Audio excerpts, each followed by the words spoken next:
আসসালামু আলাইকুম। আমরা আজকে দেখব আইসিটি সাবজেক্ট, আইসিটি এফআই। তো এর মডিউল এ দেখতেছি আমরা। অনেক বড় অধ্যায়। আইসিটির যে প্রথম তিনটি অধ্যায় অনেক বড় অধ্যায়। তো আজকে আমরা আলোচনা দেখব যে এটি হোয়াট ইজ সিপিইউ, সিপিইউ কি।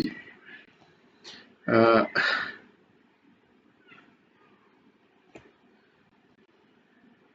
আমরা যেরকম ব্যাংকে যারা কাজ করি তারা প্রত্যেকেরই পিসি আছে, মানে কম্পিউটার আছে। তো কম্পিউটারে আমরা নিচে যেটা অনেকের পায়ের নিচে থাকে অথবা অনেকের মনিটরের সাইডে থাকে, হ্যাঁ, মানে ডেস্কের উপরে থাকে অথবা পায়ের নিচে, পায়ের পাশে থাকে আর কি। সেটাকে আমরা সিপিইউ বলি। তো সিপিইউ হচ্ছে কি central processing unit. Central processing unit এটি প্রায় কম্পিউটারের মস্তিষ্ক হিসেবে উল্লেখ করা হয়। তাহলে কম্পিউটারে যত রকম প্রোগ্রাম রান বা ইনপুট যেগুলো হয় সেই ইনপুটগুলো আমরা কিবোর্ডের মাধ্যমে দেই, সেটা মনিটরে বা ডিসপ্লেতে আমরা দেখতে পাই। কিন্তু সেই জিনিসগুলো প্রসেসিং হয় কোথায়? আমাদের সিপিইউতে গিয়ে প্রসেস হয়, এবং ডিসপ্লেতে যেটা দেখতে পাই সেটা আমরা ইনপুট দেই, এটা সিপিইউ যায়, সিপিইউ থেকে এটা আবার আমাদের মনিটরে শো করে। তো সিপিইউ এমন একটা ইউনিট যে এখানে আপনার সবগুলো, আপনি যেটাই দেন না কেন কম্পিউটারে বা যেটা আউটপুট দেন না কেন ওখান থেকে আপনার সবগুলো ক্যালকুলেশন হয়ে বের হয়ে আসবে। তো সিপিইউ কে সাধারণত আমরা সেন্ট্রাল প্রসেসিং ইউনিট বা কম্পিউটার মস্তিষ্ক হিসেবে আমরা উল্লেখ করি। সিপিইউ প্রোগ্রামগুলি থেকে নির্দেশাবলী সম্পাদন, গণনা সম্পাদন এবং এবং সিস্টেমের মধ্যে ডেটা প্রবাহ পরিচালনা করে। এটি ব্যবহারকারীদের ইনপুট প্রক্রিয়া, অ্যাপ্লিকেশন চালানো এবং অন্যান্য হার্ডওয়্যার উপাদান নিয়ন্ত্রণ করার মতো কাজগুলি পরিচালনা করে থাকে। তো এইটুকু লিখলে যথেষ্ট হবে, সিপিইউ কি এইটুকু লিখলে যথেষ্ট। তো সিপিইউর ব্যবহার কি? সিপিইউর ব্যবহার এখানে অনেক ব্যবহার আপনি দিতে পারেন, তার মধ্যে 4-5টি ব্যবহার আপনি লিখতে পারেন। আর সিপিইউর ব্যবহার অনেক আছে, তার মধ্যে 4-5টি ব্যবহার অবশ্যই আমরা খুব ভালো মতো দেখব। কম্পিউটার সমস্ত অংশের নিয়ন্ত্রণ এবং সময় মতো সংকেত পাঠানো, মেমোরি এবং ইনপুট ডিভাইসের মধ্যে ডেটা পাঠানো এবং গ্রহণ করা। আপনি মেমোরিতে সে ডেটা আপনি পাঠাইতে পারেন অথবা মেমোরি থেকে ডেটা আপনি নিতে পারেন, সেটা বলা আছে। মেমোরি থেকে ডেটা এবং নির্দেশাবলী গ্রহণ করা, ডিকোডিং নির্দেশাবলী, গাণিতিক এবং যৌক্তিক ক্রিয়াকলাপ সম্পাদন করা, কম্পিউটারের মেমোরি থেকে প্রোগ্রাম চালানো, ইনপুট আউটপুট ডিভাইসের মধ্যে সমন্বয় করা। তো এগুলো হচ্ছে আমাদের কম্পিউটার সিপিইউ এর ব্যবহার। তো আমাদের এরকম আসতে পারে যে সিপিইউ কি, সিপিইউ এর ব্যবহার, 5টি বা 4টি সিপিইউ এর ব্যবহার লিখুন। এরকম ভাবে আসতে পারে, ছোট ছোট প্রশ্ন এগুলা, এটা খুব বড় প্রশ্ন না। তো সিপিইউ আমরা জানলাম যে সিপিইউ হচ্ছে সেন্ট্রাল প্রসেসিং ইউনিট, এটা কম্পিউটার মস্তিষ্ক হিসেবে ব্যবহার হয়, যে সিপিইউ থেকে নির্দেশাবলী সম্পাদন, গণনা সম্পাদন এবং সিস্টেমের মধ্যে ডেটা প্রবাহ পরিচালনা করে থাকে। অনেকটা সহজ টাইপ প্রশ্ন। তারপরে আমাদের আছে সিআইএসসি এবং আরআইএসসি প্রসেসর কি। এগুলো হচ্ছে আমাদের কিন্তু যারা প্রোগ্রামে পড়াশোনা করছে, কম্পিউটার লাইনে পড়াশোনা করছে, তাদের কাছে এগুলো সহজ লাগবে। আর আপনার আমার কাছে এগুলা এই ধরনের এগুলা কিন্তু একটু জটিল লাগবে। হ্যাঁ, যদি এগুলা আপনার কাছে একটু জটিল টাইপ মনে হয়, এই প্রশ্নগুলো স্কিপ, মানে পুরোটা স্কিপ করে যাবেন। এটা কোনো মানে পড়ার অংশের মধ্যে রাখবেন না। সহজ কথা, যে আপনার যদি এটা জটিল লাগে সেই সেটা পড়ার মধ্যেই রাখবেন না, এটা স্কিপ করে চলে যাবেন।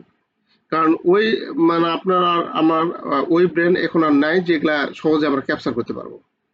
তো আমরা এগুলা যারা একটু বিরক্ত লাগবে যে পড়াগুলো, সেই পড়াগুলো আমরা মানে আমাদের সিলেবাসের বাইরে রাখবো। তো এখানে বলা আছে CISC, complex instruction set computer processor. তো এই প্রসেসর কি বলা আছে?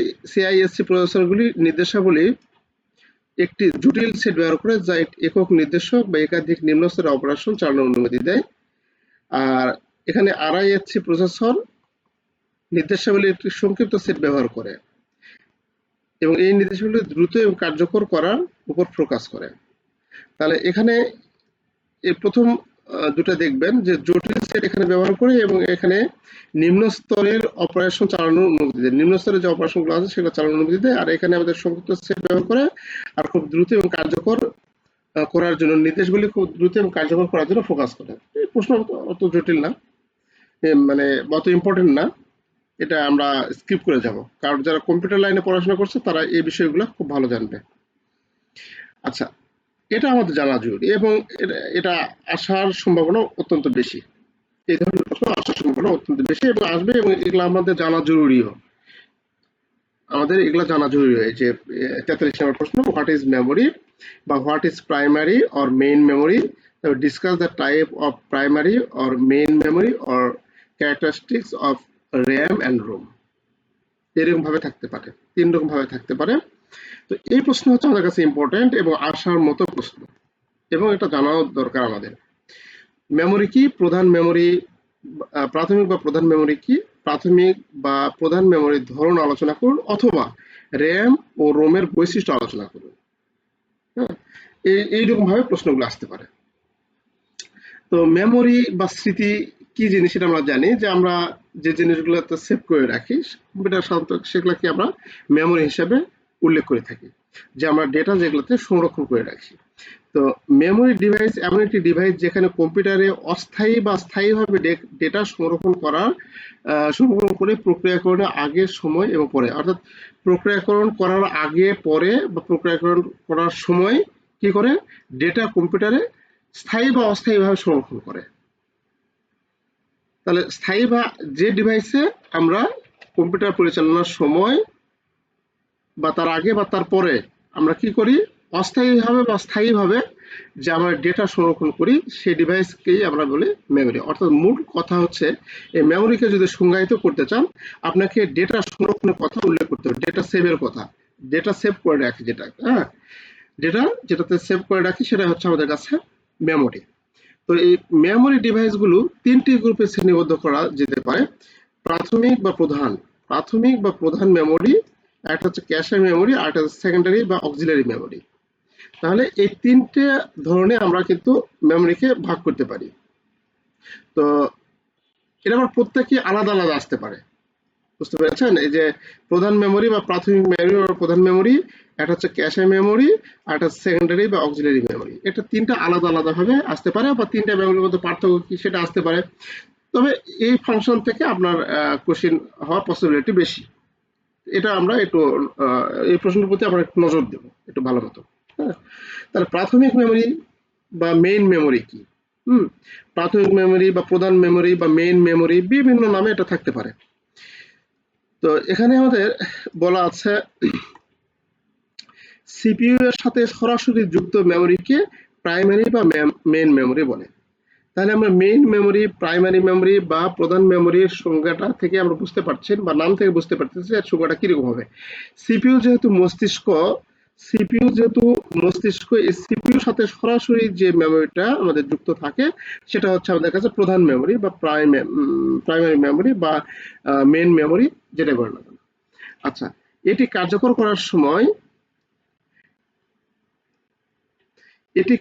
করার সময় প্রোগ্রাম ডেটা, নির্দেশাবলী এবং ফলাফল সংরক্ষণ করতে ব্যবহার হয়। মানে এটা যখন আমরা কার্যকর করি, তখন এটা কাজ করে, কি কাজে ব্যবহার করি, এটা ডেটা, নির্দেশাবলী বা ফলাফল সংরক্ষণের জন্য ব্যবহার করি। যতগুলো মেমোরি আছে সবগুলো মেমোরি সংরক্ষণের জন্য আমরা ব্যবহার করি। র্যাম এবং রোম এই 2 ধরনের মেমোরির উদাহরণ। র্যাম, রোম এই দুটাই হচ্ছে আমাদের প্রধান মেমোরির উদাহরণ। তো র্যাম র্যামের পূর্ণরূপ হলো র্যান্ডম অ্যাক্সেস মেমোরি। কম্পিউটারের ইনপুট ডিভাইস স্থায়ী স্টোরেজ থেকে সমস্ত প্রাসঙ্গিক ডেটা, প্রোগ্রাম এবং নির্দেশাবলী পড়ে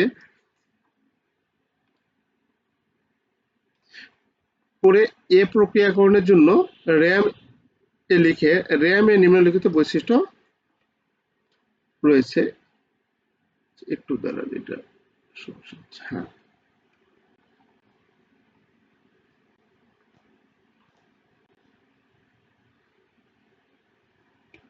আচ্ছা,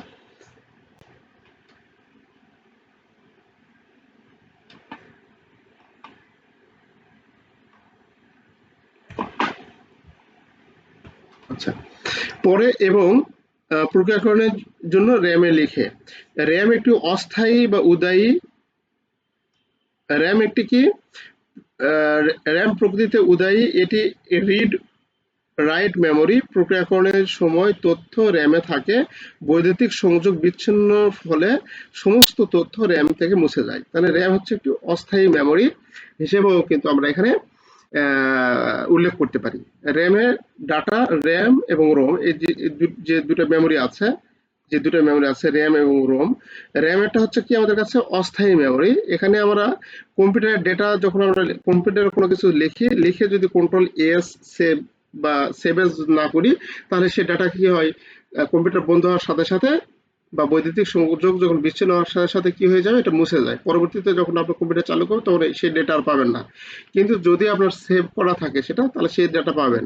তাহলে র্যামে আমরা যে লিখি, যে অবস্থায় প্রথম অবস্থায় লিখি, এটা র্যামে সেভ করা থাকে প্রথম অবস্থায়। তো এই কম্পিউটার যখন বৈদ্যুতিক লাইন বিচ্ছিন্ন হয়ে যাবে তখন আমাদের এই সম্পূর্ণ ডেটাটাই মুছে যাবে। সে কথা এখানে বলা আছে। এটা উদয় প্রকৃতির, এটা রিড রাইট মেমোরি। এখানে রিডও করা যায়, রাইটও করা যায়। তারপরে আছে এটা প্রক্রিয়াকরণের সময় তথ্য র্যামে থাকে। আমরা প্রক্রিয়াকরণের অবস্থা প্রথমে র্যামে থাকে, তারপর রোমে যাই যখন সেভ করি আমরা। আর রোমের কথা বলা আছে এখানে। রোম হচ্ছে রিড অনলি মেমোরি। এখানে বলা আছে যে ROM BIOS basic input output system নামে একটি প্রোগ্রাম সেভ করে। একটি কম্পিউটারের সমস্ত ডিভাইসের তালিকা, অবস্থান এবং স্পেসিফিকেশন বায়োসে রেকর্ড করা হয়।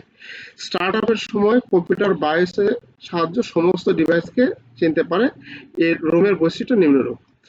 এত কিছু আপনার বায়োস টায়োস এত কিছু লেখার দরকার নেই, এখানে অনেক কিছু বলা আছে, এত লেখারই দরকার নেই আমাদের। যদি আপনার বলে রোম কি বা রোমের বৈশিষ্ট্য কি যদি বলে, তাহলে এই রোম হচ্ছে, রোমের পুরো নাম হচ্ছে কি রিড অনলি মেমোরি। এটুকু লিখলেন, পুরোটা লেখার দরকার নেই, এত কিছু লেখার দরকার নেই। তারপরে আপনি রোমের বৈশিষ্ট্য হচ্ছে রোম একটি স্থায়ী মেমোরি। রোম একটি স্থায়ী মেমোরি। রোমের তথ্য শুধুমাত্র পড়া যাবে, পরিবর্তন করা যাবে না। তাহলে এখানে রোমের তথ্য কি হয়, পড়া যাবে, পরিবর্তন করা যাবে না। আর এখানে কি, এটা হচ্ছে তথ্য, এখানে খেয়াল করি একটু, এখানে কি বলা আছে, রিড, এখানে পড়াও যাবে, রাইট মেমোরি লেখাও যাবে। তাহলে আমাদের র্যামে, র্যামেরটা কি হবে, পড়াও যাবে, রিড রাইট মেমোরি আর কি। আর এটা হচ্ছে শুধু পড়া যাবে, পরিবর্তন করা যাবে না, মানে আপনি লিখতে পারবেন না। কম্পিউটার চালু করার জন্য প্রয়োজনীয় প্রোগ্রামগুলি রোমে স্থায়ীভাবে সংরক্ষণ করা হয়। বৈদ্যুতিক সংযোগ বিচ্ছিন্ন হলে রোমের তথ্য অদৃশ্য হয়ে যায় না বা মুছে যায় না। তাহলে যে আমরা ডেটা কম্পিউটারে যে মেমোরিতে স্থায়ীভাবে সংরক্ষণ করি, তাই সেটা হচ্ছে কি রোম। তাহলে আপনি এইভাবে লিখতে পারেন এখন যে রোম হচ্ছে রিড অনলি মেমোরি, যে যে ডেটা বা নির্দেশনার সময় কম্পিউটার স্থায়ীভাবে সংরক্ষণের জন্য যে মেমোরি ইউজ করা হয় সেটা হচ্ছে আমাদের কাছে রোম বা রিড অনলি মেমোরি। এভাবে লিখতে পারেন। আর বৈশিষ্ট্যগুলো আপনি লিখবেন। একটা বৈশিষ্ট্য ভালো, অন্যটা বৈশিষ্ট্য কিন্তু আপনি সহজে ইয়ে করতে পারেন। আপনি রোমের বৈশিষ্ট্যটা মুখস্থ রাখবেন। এই রোমের বৈশিষ্ট্যটা আপনি মুখস্থ রাখবেন, তাহলে আপনার কাছে সবকিছু সহজ লাগবে। রোমের বৈশিষ্ট্য, এটি রোম একটি স্থায়ী স্থায়ী প্রধান মেমোরি, আর এটা হচ্ছে অস্থায়ী মেমোরি। এটা হচ্ছে অস্থায়ী মেমোরি, এটা স্থায়ী মেমোরি। রোমে তথ্য পড়া যাবে, পরিবর্তন করা যাবে না। আর র্যামে কি হবে, পড়াও যাবে, পরিবর্তন করাও যাবে। কম্পিউটার চালু করার জন্য প্রয়োজনীয় প্রোগ্রামগুলি স্থায়ীভাবে রোমে সংরক্ষিত হয়, আর অস্থায়ীভাবে সংরক্ষিত হয়। বৈদ্যুতিক সংযোগ চালকের রোমে তথ্য অদৃশ্য হয়ে যায় না, মানে মুছে যায় না বা ডিলিট হয়ে যায় না। আর এখানে আমাদের তথ্য মুছে যায়। এই, তাহলে আমাদের এই দুটো মেমোরি অবশ্যই আমাদের খুব ভালো মতো পড়তে হবে, র্যাম এবং রোম। হ্যাঁ, আচ্ছা, এখন এখানে আরো কিছু আমাদের আছে মেমোরির কথা। আমরা তো কেবল মেইন মেমোরির ইয়েটা ফোকাস করলাম। মেইন মেমোরিটা আমরা ফোকাস করলাম, যে এখানে অনেকগুলো মেমোরি আছে, তিনটা মেমোরি আছে। তিনটা মেমোরির মধ্যে আমরা এই যে প্রাথমিক বা প্রধান মেমোরিটা আমরা দেখলাম, আলোচনা করলাম। এরপর আছে ক্যাশে মেমোরি। তো তারপরে আছে কি সেকেন্ডারি বা অক্সিলারি মেমোরি। আমাদের 44 নম্বরে সেখানে লেখা আছে, মানে সেকেন্ডারি বা অক্সিলারি মেমোরি সম্বন্ধে বিস্তারিত আলোচনা করা আছে। তাহলে এখানে আমাদের সেকেন্ডারি বা অক্সিলারি মেমোরি কি, আমাদের এই প্রশ্নটা কিন্তু অত্যন্ত গুরুত্বপূর্ণ, আমি আবারও বলছি এই প্রশ্নটা কিন্তু অত্যন্ত গুরুত্বপূর্ণ। আপনার এখানে বিভিন্ন রকম ভাবে আসতে পারে। প্রাথমিক মেমোরির ধরনগুলো আলোচনা করুন, বা প্রাথমিক মেমোরি কি আলোচনা করুন, বা র্যাম রোম কি আলোচনা করুন, র্যাম রোমের বৈশিষ্ট্য আলোচনা করুন, বা র্যাম রোমের মধ্যে পার্থক্য আলোচনা করুন, এরকম ভাবে থাকতে পারে, বিভিন্ন ক্যাটাগরিতে থাকতে পারে, যেটা আমাদের বুঝে একটু করতে হবে। আর সেকেন্ডারি মেমোরির বেলায় আমাদের এখানে আছে সেকেন্ডারি মেমোরি, যেটা আমাদের বিভিন্ন মেমোরি যেগুলো অ্যাড করি আমরা, আমাদের হচ্ছে কম্পিউটারে যে মেমোরি গুলো আরো অ্যাড করি, সেই জিনিসগুলো হচ্ছে আমাদের সেকেন্ডারি মেমোরি। এর মধ্যে আছে আমাদের কি কি,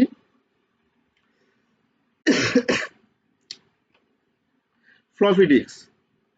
ফ্লপি ডিস্ক ছোট ডিস্ক, ফ্লপি ডিস্কের ব্যবহার এখন হয় না বললেই চলে।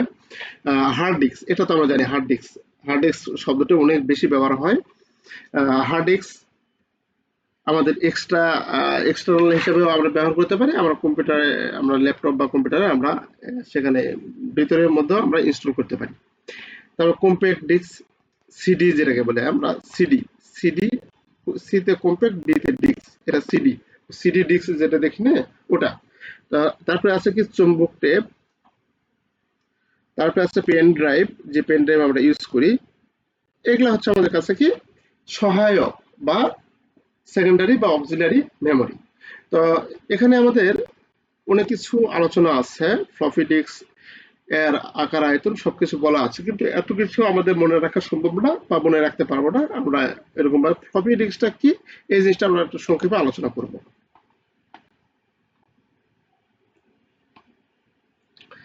ফ্লপি ডিস্ক একটি পাতলা প্লাস্টিকের শীটের চৌম্বকীয় স্তর রেখে যে হালকা বা ছোট ডিস্ক তৈরি করা হয় তাকে ফ্লপি ডিস্ক বলে। তথ্য এবং প্রোগ্রাম ফ্লপি ডিস্কে সংরক্ষণ করা হয়। সাধারণত এক কম্পিউটার থেকে অন্য কম্পিউটারে তথ্য স্থানান্তরে ফ্লপি ডিস্ক ব্যবহার করা হয়ে থাকে, কারণ আপনি এইটুকু ইউজ করবেন। তারপরে ফ্লপি ডিস্ক দু ধরনের হয়, এত ইঞ্চি এত ইঞ্চি, কত কি বলা আছে এগুলা বলার দরকার নেই বা লেখার দরকার নেই, শেষ। আমাদের অক্সিলারি মেমোরি মধ্যে আমাদের ফ্লপি ডিস্ক একটি, ফ্লপি ডিস্কের এদের মধ্যে আমরা লেখার চেষ্টা করব, এই আকার আকৃতি এগুলো আমরা লিখবো না। তারপরে আছে হার্ড ডিস্ক। একটি হার্ড ডিস্ক স্ক্রু বা ডেটা বা পাওয়ার কেবল ব্যবহার করে কম্পিউটার বক্সের ভিতরে সংযুক্ত থাকে, এবং ফ্লপি ডিস্কের তুলনায় এর ক্ষমতা এবং গতি অনেক বেশি। ডেটা এবং প্রোগ্রামগুলি সাধারণত হার্ড ডিস্কে সংরক্ষণ করা হয়। হার্ড ডিস্ক ব্যবহারের জন্য কম্পিউটারের কোনো ড্রাইভের প্রয়োজন নেই, হার্ড ডিস্ক ব্যবহারের জন্য কম্পিউটারের অন্য কোনো ড্রাইভের প্রয়োজন হবে এরকম নেই। এরকম অর্থাৎ হচ্ছে বাজারে বিভিন্ন ক্ষমতার হার্ড ডিস্ক রয়েছে, যেমন 250 GB, 500 GB hard disk, 1 TB, মানে 1 টেরাবাইট হার্ড ডিস্ক, এরকম থাকে আমাদের। তাহলে হার্ড ডিস্ক এত কিছু বলার দরকার নেই। হার্ড ডিস্ক হচ্ছে আমাদের যে কম্পিউটারের ভিতরে ইনস্টল করা থাকে, অথবা আমরা এক্সট্রা ভাবেও ইনস্টল করে নিতে পারি, এক্সট্রা ভাবে আমরা হার্ড ডিস্কের ব্যবহার করতে পারি। তো এবং এটা হার্ড ডিস্ক হচ্ছে ফ্লপি ডিস্কের তুলনায় এর ধারণ ক্ষমতা অনেক বেশি এবং গতি অনেক বেশি, শেষ, এত কিছু লেখার দরকার নেই। তারপরে আছে কম্প্যাক্ট ডিস্ক, সিডি। কম্প্যাক্ট ডিস্কের সংক্ষেপে সিডি বলা হয়।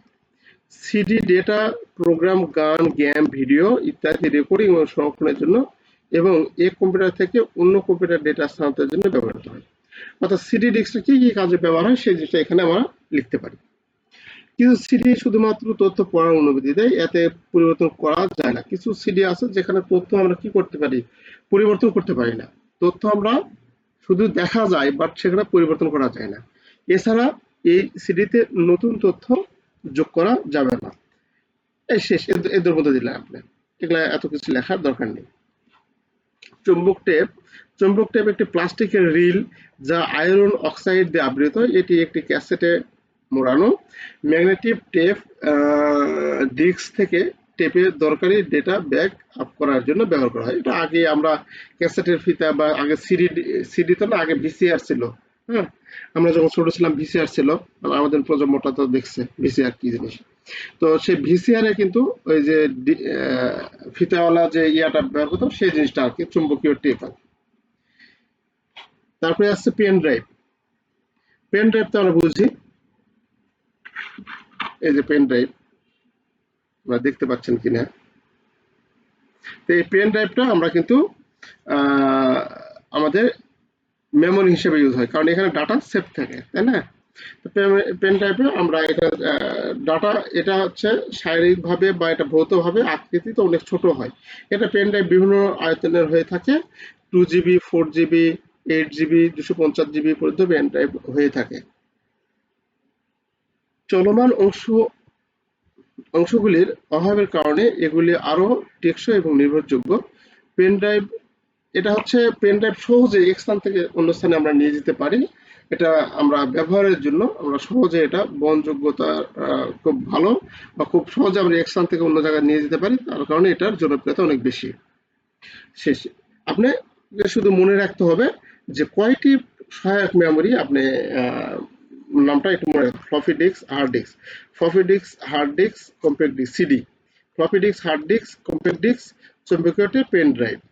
তো আপনি 4টি বা 3টি মনে রাখতে হবে এখানে অবশ্যই আমাদের সেকেন্ডারি বা অক্সিলারি মেমোরি।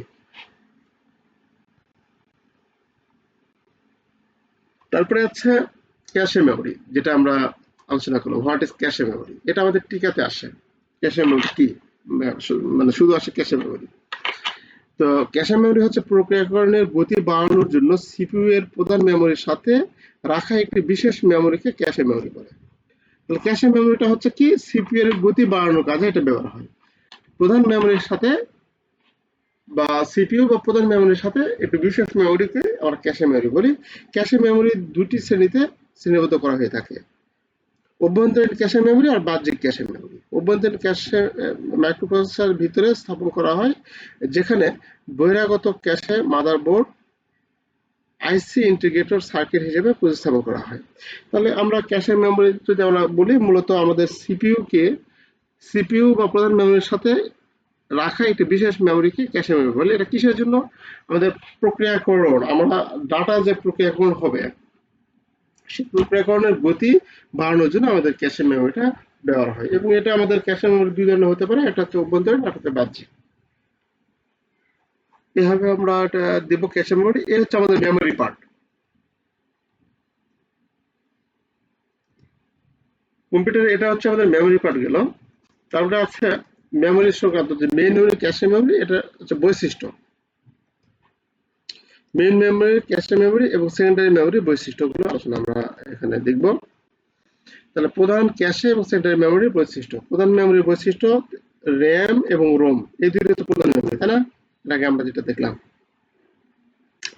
তাহলে র্যাম হচ্ছে, আমরা এটা নিয়ে আলোচনা করছি না, কারণ এটা আমরা আগেই পড়েছি, আমরা বৈশিষ্ট্য র্যাম বৈশিষ্ট্য আগেই পড়েছি আমরা।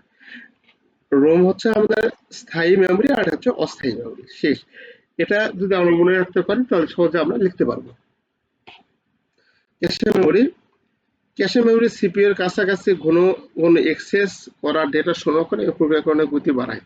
অভ্যন্তরীণ মাইক্রোপ্রসেসরের সাথে এবং বাহ্যিক মাদারবোর্ডের মানে মাদারবোর্ডের সাথে এটা সংযুক্ত হতে পারে।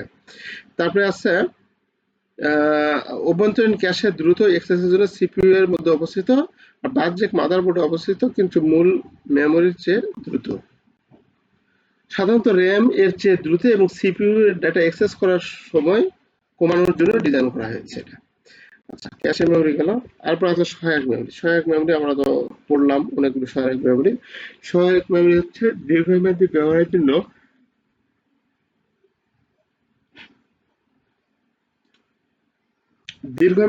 ব্যবহারের জন্য স্থায়ীভাবে ডেটা এবং প্রোগ্রাম সঞ্চয় করে, এমনকি যখন কম্পিউটার বন্ধ থাকে, যেমন floppy disk, hard disk, pen drive, OSD, compact disk, তাই না, এগুলা। তাহলে আমরা দীর্ঘমেয়াদী এবং স্থায়ীভাবে ডেটা সংরক্ষণের জন্য আমরা এই সেকেন্ডারি ব্যবহার করি। পাওয়ার বন্ধ হয়ে গেলেও এখানে ডেটা হয়ে যায় না, মুছে যায় না, ধরে থাকে। ক্যাশে এবং প্রধান মেমোরি উভয় তুলনায় ধীরগতি, এটা ধীরগতি। তারপরে আছে সাধারণত প্রধান মেমোরি এবং ক্যাশে মেমোরি উভয়ের চেয়ে অনেক বড় যথেষ্ট স্টোরেজ ক্ষমতা প্রদান করে। দীর্ঘমেয়াদী স্টোরেজের জন্য ব্যবহৃত এবং সাধারণত প্রধান মেমোরি এবং ক্যাশের তুলনায় ঘন ঘন অ্যাক্সেস করা যায়। এই হচ্ছে আমাদের মেমোরি সংক্রান্ত, যে আমাদের 3 ধরনের মেমোরি আছে, 3 ধরনের মেমোরি হচ্ছে এটা বৈশিষ্ট্য। 47 নম্বর প্রশ্নে বলা আছে ফ্লপি ডিস্ক। এখানে আবার বিভিন্ন রকম বলা আছে। ফ্লপি ডিস্ক মানে আমাদের সেকেন্ডারি যে মেমোরি গুলো আছে, সেই সেকেন্ডারি মেমোরি গুলোর মধ্যে আবার বিভিন্ন রকম পার্থক্য চেয়েছে। এখানে বলা আছে যে ফ্লপি ডিস্ক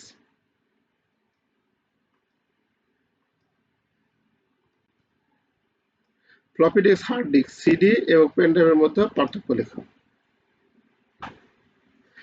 এখানে পার্থক্য, অনেকগুলো পার্থক্য দেওয়া আছে। এই পার্থক্যগুলো আমরা অলরেডি 6টি পার্থক্য দেওয়া আছে। এই পার্থক্যগুলো আমরা অলরেডি বৈশিষ্ট্য দেখছি, বৈশিষ্ট্য থেকে এটা আমরা দিতে পারি। তাহলে ফ্লপি ডিস্ক হচ্ছে আমাদের যে ছোট, একবারে ছোট মাপের যেটা ফ্লপি ডিস্ক, সাধারণত 360 কেবি এবং এত ইঞ্চি, এত থেকে এত হয়। আর হার্ড ডিস্ক যেরকম লেখা আছে, আমরা যদি বৈশিষ্ট্যটা ভালো মতো পড়তে পারি তাহলে আমরা এটা সহজে করতে পারবো ইনশাল্লাহ। এটা একটু দেখে নেবেন। মাদারবোর্ড অনেক গুরুত্বপূর্ণ প্রশ্ন। মাদারবোর্ড, মাদারবোর্ড কি? তো মাদারবোর্ড কি?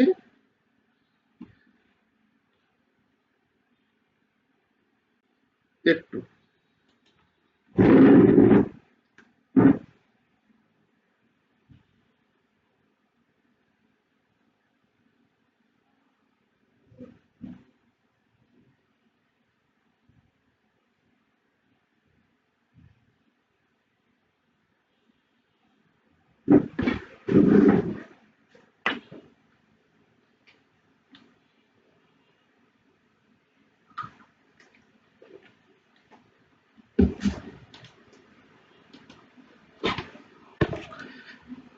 মাদারবোর্ড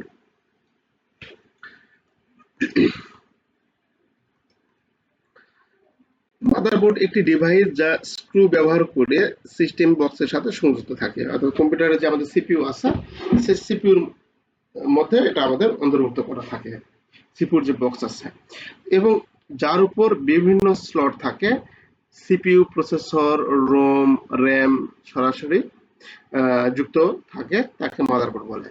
তাহলে যার উপর বিভিন্ন স্লট থাকে, সিপিইউ, রোম, র্যাম সরাসরি যুক্ত থাকে যার সাথে, সেটা হচ্ছে মাদারবোর্ড। মাদারবোর্ডের বিভিন্ন পোর্ট রয়েছে যার সাথে keyboard, mouse, monitor, floppy disk, CD disk, printer, cable ইত্যাদি সংযুক্ত থাকে। তাহলে আমরা যে মাউস আমাদের ব্যবহার করি, সেই মাউসের যে কেবলটা, মাউসের যে সরাসরি কানেকশনটা, এটা মাদারবোর্ডের সাথে আছে, কিবোর্ডটা মাদারবোর্ডের সাথে আছে, এরকম আমাদের প্রিন্টারের যে লাইনগুলো, সেগুলো সবই সবই আমাদের যে ডিভাইসগুলো সবই আমাদের মাদারবোর্ডের সাথে সংযুক্ত থাকে। তো মাদারবোর্ডের ভেতরে হাজার হাজার তার রয়েছে যা অভ্যন্তরীণ বিভিন্ন ডিভাইসের সাথে সংযুক্ত করে। এক ডিভাইস থেকে অন্য ডিভাইসের ডেটা এবং সিগন্যাল বহন করে। এই তারের সিস্টেমকে বাস সিস্টেম বলা হয়। তাহলে মাদারবোর্ডটা হচ্ছে, বলা যায় যে কম্পিউটারের যে ফাংশনগুলো হয়, যতগুলো ডিভাইস আছে সবগুলো ডিভাইসের সংযোগ মাদারবোর্ডের সাথে থাকে। এবং মাদারবোর্ডটা আমরা স্ক্রু আকারে, আমরা কম্পিউটারের যে বক্স, সেই বক্সের আকারে আমরা সংযুক্ত করতে পারি, এবং যার সাথে বিভিন্ন সিপিইউ, র্যাম, রোম সরাসরি সংযুক্ত থাকে। আচ্ছা,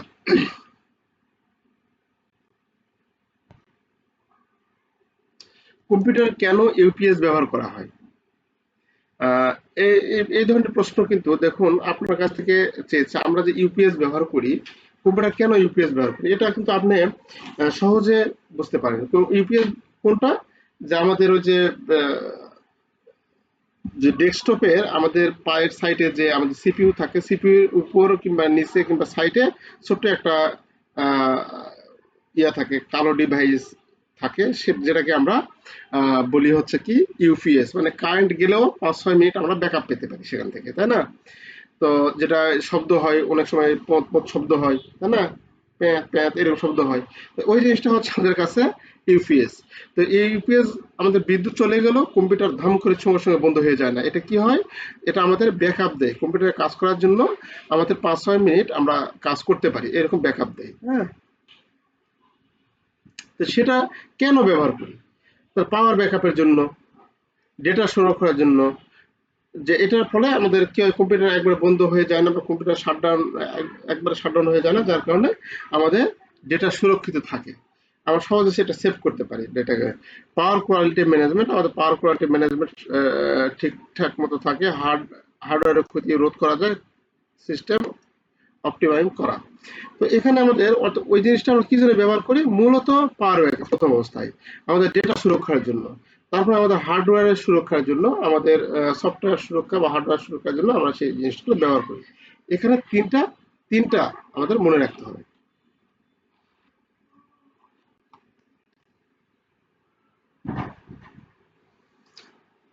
আর এই ধরনের এই যেগুলো সফটওয়্যার সম্পর্কিত এখন আলোচনা 50 নম্বরে এখন আছে সিস্টেম সফটওয়্যার কি, একটি অপারেটিং সিস্টেমের কার্যকারিতা কি কি। তো কম্পিউটার চালু, দেখুন সিস্টেম সফটওয়্যার কম্পিউটার চালু করা এবং কম্পিউটার কার্যকর করার জন্য যে সফটওয়্যার ব্যবহার করা হয় তাকে সিস্টেম সফটওয়্যার বলে। অন্যদিকে যখন অ্যাপ্লিকেশন সফটওয়্যার কম্পিউটার সিস্টেমে একটি ডিভাইসকে কিছু করার নির্দেশ দেয়, তখন সিস্টেম সফটওয়্যার প্রথম নির্দেশটি এমন একটি ভাষায় অনুবাদ করে যা ডিভাইসে বোধগম্য। সিস্টেম সফটওয়্যার তারপর সংশ্লিষ্ট ডিভাইসে অনুবাদিত নির্দেশাবলী পাঠায়। ডিভাইস গুলি সে অনুযায়ী কাজ করে, যেমন system software computer hardware application সফটওয়্যারের মধ্যে অবশ্যই অপারেটিং সফটওয়্যার জনপ্রিয় সিস্টেম সফটওয়্যার। অপারেটিং সিস্টেমটি প্রথম 1960 এর দশকে মেইন ফ্রেম কম্পিউটারের জন্য তৈরি করা হয়েছিল। আচ্ছা, তো মূলত যদি সহজে আমরা এটা বলি যে সিস্টেম সফটওয়্যার যে বিষয়টা, এটা হচ্ছে আমাদের কাছে আমরা যখন প্রথমে কম্পিউটার চালু করি, কম্পিউটার প্রথমে যে চালু করি সেটা হচ্ছে চালু যে হচ্ছে, আমরা যে কম্পিউটার চালু হলে এটাই হচ্ছে আমাদের কাছে সিস্টেম সফটওয়্যার। এটা সফটওয়্যারের মাধ্যমে কম্পিউটার চালু হচ্ছে। আমরা তারপরে কি করি, আমরা তারপরে লেখালেখির জন্য কাজ করি, তাই না? এমএস ওয়ার্ড ওপেন করি, পাওয়ার পয়েন্ট ওপেন করি, এমএস এক্সেল ওপেন করি, আমরা ক্যাশ পেমেন্ট বা আমরা ক্যাশ রিসিভ অথবা আমরা কোনো কাজ ব্যাংকিং কাজ সম্পাদনের জন্য কোনো আমাদের কোর ব্যাংকিং সিস্টেমের যে সফটওয়্যার আছে, যারা আলটিমাস, পিসি ব্যাংক সফটওয়্যার, তারপরে যারা কি বলে ফিনটেক, ফিনাকল, ওরাকল, এই যে বিভিন্ন রকম সফটওয়্যার গুলো আছে, এই সফটওয়্যার গুলো আমাদের কাছে হচ্ছে অ্যাপ্লিকেশন সফটওয়্যার। হ্যাঁ, এটা হচ্ছে আমাদের অ্যাপ্লিকেশন সফটওয়্যার। এগুলো হচ্ছে আমাদের সিস্টেম সফটওয়্যার রানিং হওয়ার পর এই অ্যাপ্লিকেশন সফটওয়্যারগুলো আমরা ব্যবহার করতে পারি। সিস্টেম সফটওয়্যার কোনটা, মানে কম্পিউটার চালু হওয়ার পর সেই সফটওয়্যারগুলো আমরা ওপেন করতে পারি, তাছাড়া এর আগে পারি না।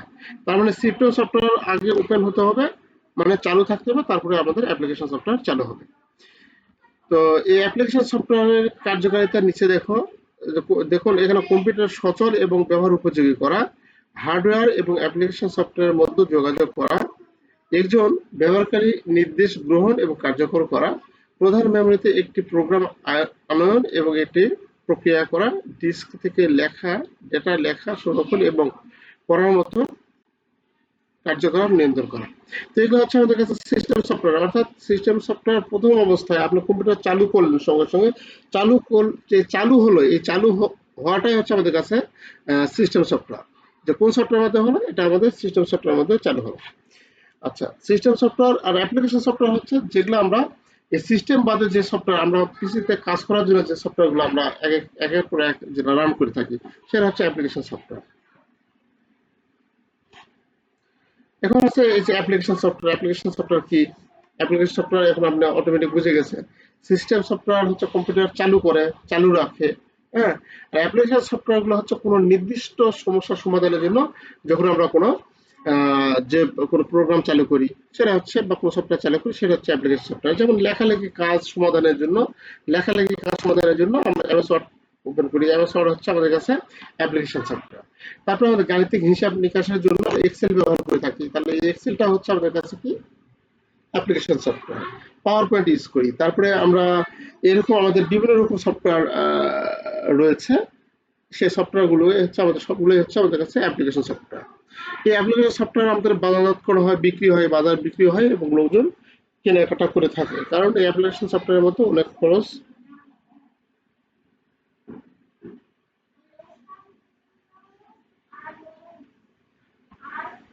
অ্যাপ্লিকেশন সফটওয়্যার যদি তৈরি করি তাহলে আমরা এখানে আমরা আর্থিকভাবে লাভবান হতে পারি। এখানে এই অ্যাপ্লিকেশন সফটওয়্যারগুলো বাইরে বাজারে দাম রয়েছে, প্রচুর দাম রয়েছে। আচ্ছা, তাহলে অ্যাপ্লিকেশন সফটওয়্যার কি? আমাদের কম্পিউটার কোন নির্দেশাবলী সম্পূর্ণের জন্য কম্পিউটারে সিস্টেম সফটওয়্যার বাদে যে সব সফটওয়্যার কাজ করা হয় সবগুলো হচ্ছে আমাদের কাছে অ্যাপ্লিকেশন সফটওয়্যার। আচ্ছা, সিস্টেম সফটওয়্যার এবং অ্যাপ্লিকেশন সফটওয়্যারের মধ্যে পার্থক্য অনেক গুরুত্বপূর্ণ প্রশ্ন, কিন্তু এগুলো কিন্তু অনেক গুরুত্বপূর্ণ প্রশ্ন আসার মতো সম্ভাবনা রয়েছে এগুলা। আচ্ছা, এই দুটো আমাদের পার্থক্য আমরা দেখে নেবেন, সহজ আছে। সিস্টেম সফটওয়্যার কম্পিউটার চালু হওয়ার সাথে সাথে যে সফটওয়্যারটা কাজ শুরু করে বা কাজ করে সেটা হচ্ছে সিস্টেম সফটওয়্যার। আর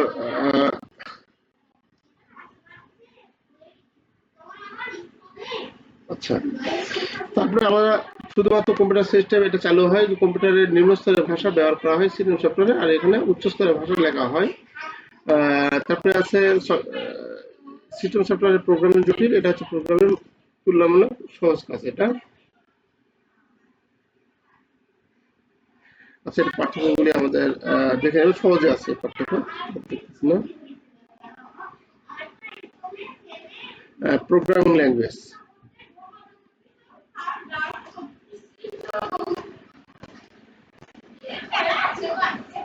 আচ্ছা, প্রোগ্রামিং ল্যাঙ্গুয়েজ কি?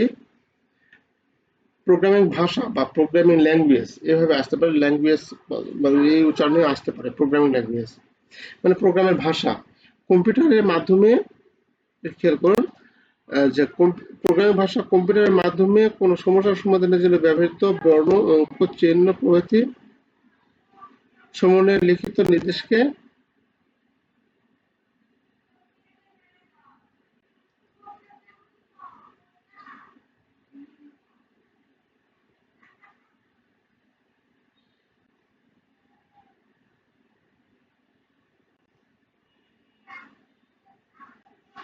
আচ্ছা, প্রোগ্রামিং ভাষা সমস্যা সমাধানের জন্য ব্যবহৃত বর্ণ, চিহ্ন প্রভৃতি সমন্বয়ে যে নির্দেশ বা ইনস্ট্রাকশনকে প্রোগ্রামিং ভাষা বলা হয়। অর্থাৎ যে ভাষা সাহায্য কম্পিউটার নির্দেশনা কোনো সমস্যার সমাধান করা যায় তাকে প্রোগ্রামিং ভাষা বলে। তাহলে যে ভাষার সাহায্যে কম্পিউটারের কোনো নির্দেশাবলী বা কম্পিউটারের কোনো স্পেসিফিক বা কোনো নির্দিষ্ট কোনো সমস্যা সমাধান করা যায় সেটা হচ্ছে আমাদের কাছে প্রোগ্রামিং ভাষা। আরো সহজভাবে বলতে গেলে প্রোগ্রামিং ভাষা হলো এক ধরনের লিখিত ভাষা যা কম্পিউটারকে কি করতে হবে তা বলে। 0 এবং 1 ব্যবহার করে সকল সমস্যা। আচ্ছা, তাহলে এখানে 0 এবং 1 আমরা ব্যবহার করে সকল নির্দেশ মেনে কম্পিউটার কাজ করে। তাহলে কম্পিউটারের যে প্রোগ্রামিং যে ভাষাটা, এখানে দুইটি সংখ্যা ব্যবহার করে, এটা হচ্ছে 0 এবং এটা হচ্ছে 1। তাহলে এই 0 এবং 1 ব্যবহার করে কম্পিউটারের কোনো নির্দেশ মেনে চলে।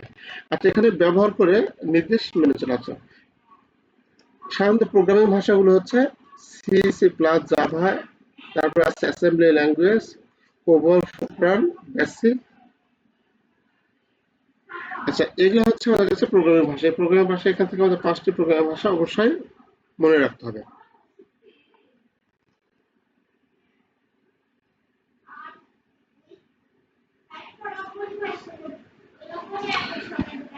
আচ্ছা, প্রোগ্রামিং ল্যাঙ্গুয়েজ এটাও আমাদের ইম্পর্টেন্ট। এই প্রথম থেকে এই যে কটা আজকে পড়লাম, আজকে ক্লাসের প্রত্যেকটা কিন্তু অনেক গুরুত্বপূর্ণ এবং আসার মতো, এবং এগুলোর মধ্যে থেকে দিবে, দেখা যাচ্ছে পারবেন না, আফসোস লাগবে যে হ্যাঁ এটা তো আমি দেখি নাই।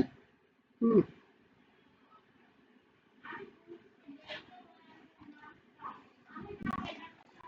আচ্ছা, programming, different type of programming language. Programming ল্যাঙ্গুয়েজের বিভিন্ন ধরনের আলোচনা। প্রোগ্রামিং ল্যাঙ্গুয়েজ হচ্ছে কি?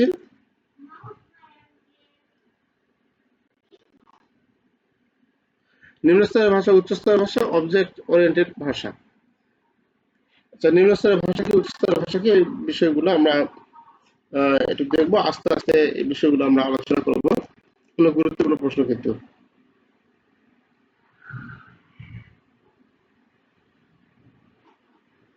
আচ্ছা, এখানে খেয়াল করুন,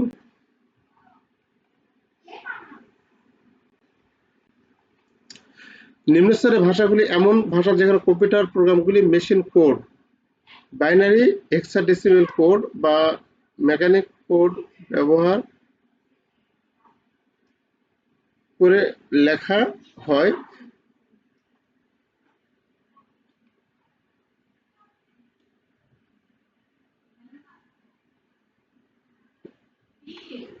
তাহলে বাইনারি বা হেক্সাডেসিমেল কোড বা মেমোরিতে কোড ব্যবহার করে লেখা হয়। নিম্ন স্তরের ভাষা দুটি কম্পিউটারের ভাষা নিয়ে গঠিত এবং মেশিন এবং অ্যাসেম্বলি ভাষা। মেশিন ভাষা এবং অ্যাসেম্বলি ভাষা নিয়ে নিম্ন স্তরের ভাষা গঠিত। বাবা একটু একটু দেখি দেবে?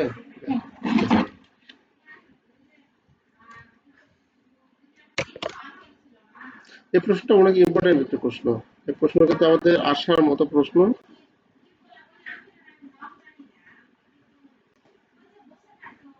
আচ্ছা, আহ,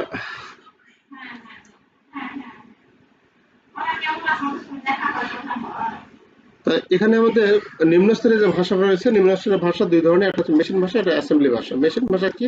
কম্পিউটারের বিকাশে প্রাথমিক পর্যায়ে প্রোগ্রামরা কম্পিউটার প্রোগ্রাম লেখার জন্য machine code, binary code, hexadecimal code ব্যবহার করেছিল। কম্পিউটার এই প্রোগ্রামগুলি যা একটি নির্দিষ্ট ব্যবহারকারী প্রোগ্রাম লেখা থেকে মেশিন কোড ব্যবহার করে তাকে মেশিন ভাষা বলে। আর অ্যাসেম্বলি ভাষা হচ্ছে অ্যাসেম্বলি ল্যাঙ্গুয়েজ, বাইনারি বা হেক্সাডেসিমাল কোডের মতো মেশিনে কোডের পরিবর্তে মেমোনিক কোড ব্যবহার করে। এবং কোনো অ্যাসেম্বলি ভাষা বলতে এটি কোনো কম্পিউটার আর্কিটেকচার ব্যবহৃত মেশিন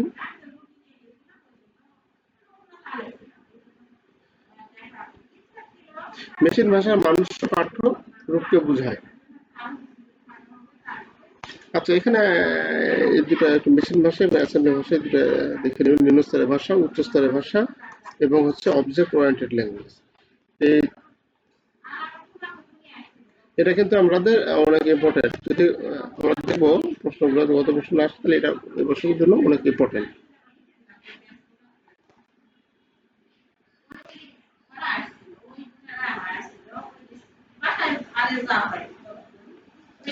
তো আমরা একটু বাজে গেছে।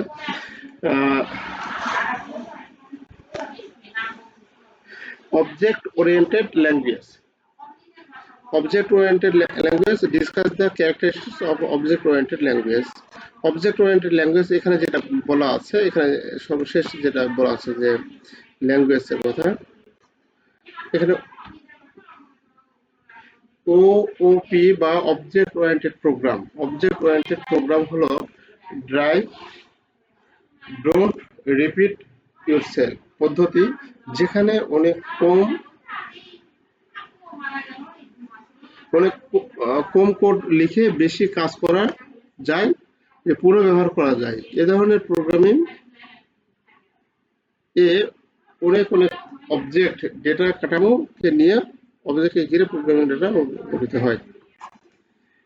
তাহলে অবজেক্ট ওরিয়েন্টেড ডাটা হলো কোনো, এটা দ্বারা বুঝতে পারছি যে কোনো নির্দিষ্ট অবজেক্টকে আমাদের অবজেক্টের সমস্যার সমাধানের জন্য আমরা যে ডাটাটা ইউজ করি। যে একটু এখানে যেটা বলা আছে অবজেক্ট ওরিয়েন্টেড ডাটা, যে হচ্ছে object oriented language OOP, object oriented program হলো ড্রাইভ, ডোন্ট রিপিট ইউরসেলফ পদ্ধতি, যেখানে কম কোড লিখে বেশি কাজ করা যায় এবং এটা পুনর্ব্যবহার করা যায়। এ ধরনের প্রোগ্রামিং এ অনেক ধরনের অবজেক্ট ডেটা কাঠামোকে নিয়ে অবজেক্টকে ঘিরে প্রোগ্রামিং করা হয়। শোনা যাচ্ছে না কিছু? শোনা যাচ্ছে না?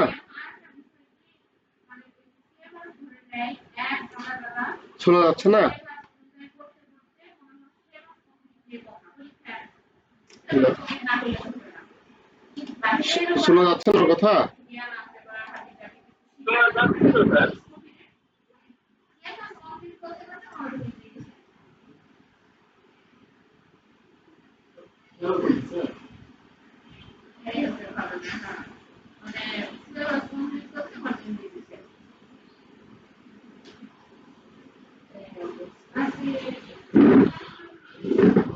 শোনা যাচ্ছে না? শোনা যাচ্ছে না কথা? ও, আচ্ছা আচ্ছা। অবজেক্ট ওরিয়েন্টেড ল্যাঙ্গুয়েজ এটা আমাদের গুরুত্বপূর্ণ। মানে আজকে ক্লাসের যে প্রশ্নগুলো আলোচনা হলো সবগুলো প্রশ্ন গুরুত্বপূর্ণ, এর মধ্যে থেকে প্রশ্ন হবেই, এটা মাথায় রাখবেন। অবজেক্ট ওরিয়েন্টেড এটা হলো যে অবজেক্ট ওরিয়েন্টেড ল্যাঙ্গুয়েজ ওপিপি বা অবজেক্ট ওরিয়েন্টেড প্রোগ্রাম হলো ড্রাইভ, অর্থাৎ আমাদের ডোন্ট রিপিট ইউরসেলফ পদ্ধতি, যেখানে কম কোড লিখে বেশি কাজ করা যায়, পুনর্ব্যবহার করা যায়। এ ধরনের প্রোগ্রামিং এ আপনার চালু আছে? দেখো তো সেলুলার তাহলে আপনার ডিভাইসের সমস্যা হচ্ছে মনে হয় ভাই। ঘুরে বের হয়ে আবার মনে হবে। আপনি বের হয়ে আবার ঢোকেন তো।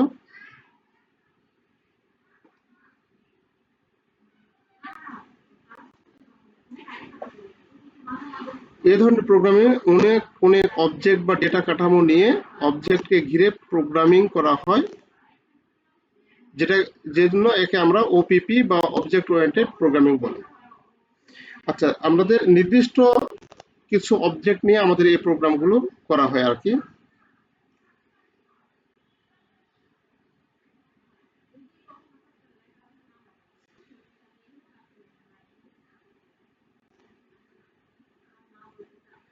ওপিপি তিনটি বৈশিষ্ট্য এখানে আমাদের।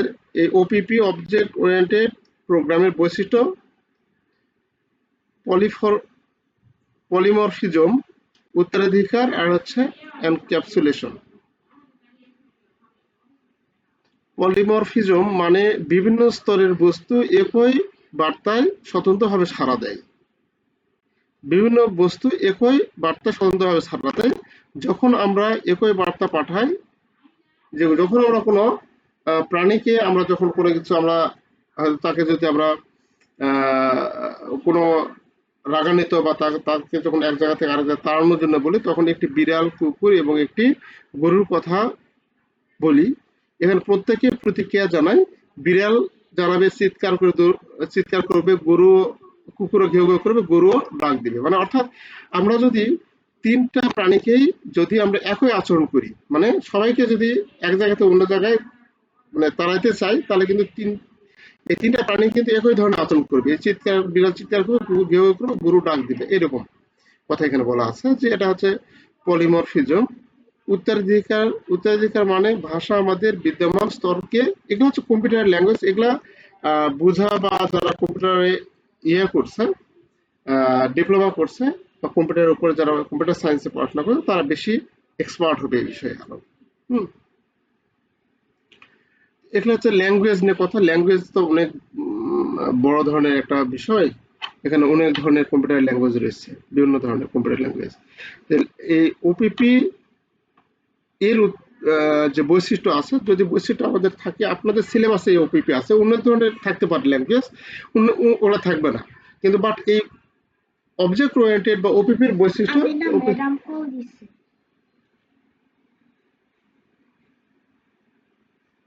এটা আমাদের কিন্তু অবশ্যই মনে রাখতে হবে তিনটা।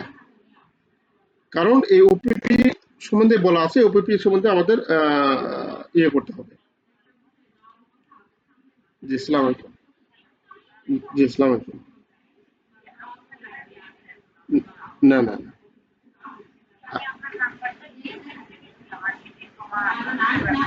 আমি আব্দুর রাজ্জাক বলছি। হ্যাঁ, হ্যাঁ, ঠিক আছে। হ্যাঁ, ঠিক আছে। ম্যাডাম, আমি একটা ডিপ্লোমা ক্লাসে আছি, তো আমি আপনাকে একটু পরে ফোন দিচ্ছি, ক্লাস শেষে ফোন দিচ্ছি। একটু করে ফোন দিচ্ছি।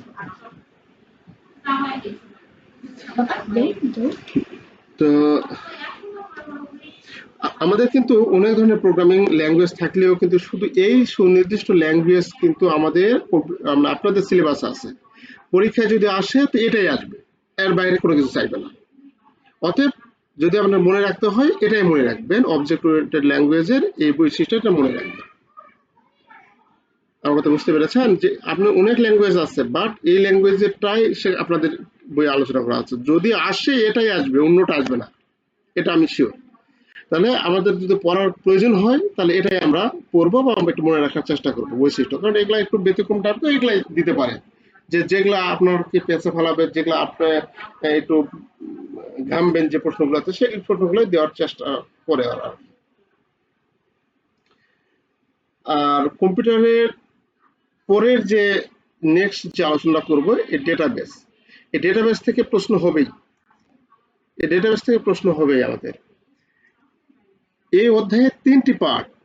একটি প্রথমের দিকে আলোচনা করেছি আমরা আমরা আইসিটিটা আমাদের ব্যাংকিং সিস্টেমে কি কি কাজে ব্যবহার করতে পারি। তারপরে হচ্ছে আইসিটিতে যে আমরা কম্পিউটার সিস্টেম ব্যবহার করি, সেই কম্পিউটার সিস্টেমে আমাদের ইনপুট আউটপুট ডিভাইস থেকে শুরু করে আমাদের কি কি প্রোগ্রাম বা কি কি সফটওয়্যার ইউজ হয় সেগুলা। আর এখন আসছে ডাটাবেস, এরপর আসছে আমাদের ডাটাবেস। ডাটাবেস বলতে একটা ব্যাংকের যে ডাটাবেস রয়েছে সেই ডাটাবেসে কতগুলো এদের কেমনে কাজ করে, ডাটাবেস কেমনে সাজানো হয়, কি কি প্রোগ্রাম এখানে চালু করা হয়, ডাটাবেস কতটা গুরুত্বপূর্ণ, বা এটা আইসিটিতে ডাটাবেস ম্যানেজমেন্টে আইসিটি কেন গুরুত্বপূর্ণ বা কতটা এই জিনিসগুলো এখানে আলোচনা করা হয়েছে আর পরবর্তীগুলো। তো 3টা অংশ এখানে এই প্রথম অধ্যায়, এবং এই অধ্যায় থেকে প্রশ্ন হয়, এক সেট প্রশ্ন হয়। তো পরবর্তীতে আমরা নেক্সট দিন আবার ডাটাবেস থেকে আলোচনা করব। যাদের কুম আছে কুমের জন্য আপনারা একটু জয়েন হতে পারেন। তো আজকে এটাই এখানে শেষ করছি। আপনাদের ক্রিয়েট অপারেশন ম্যানেজমেন্ট আছে, আজকে অঙ্ক করব। হ্যাঁ, আমাদের অঙ্ক করার কথা আছে। আজকে আমরা রেশিও অ্যানালাইসিস দেখব। যাদের আছে প্লিজ কাইন্ডলি আরেকবার একটু জয়েন করবেন। এটা আমি কেটে দিচ্ছি, আমার লিঙ্কও একটু আছে, আবার নতুন করে রিফ্রেশ করে আমি জয়েন করি। সবাই ভালো থাকবেন। আসসালামু আলাইকুম।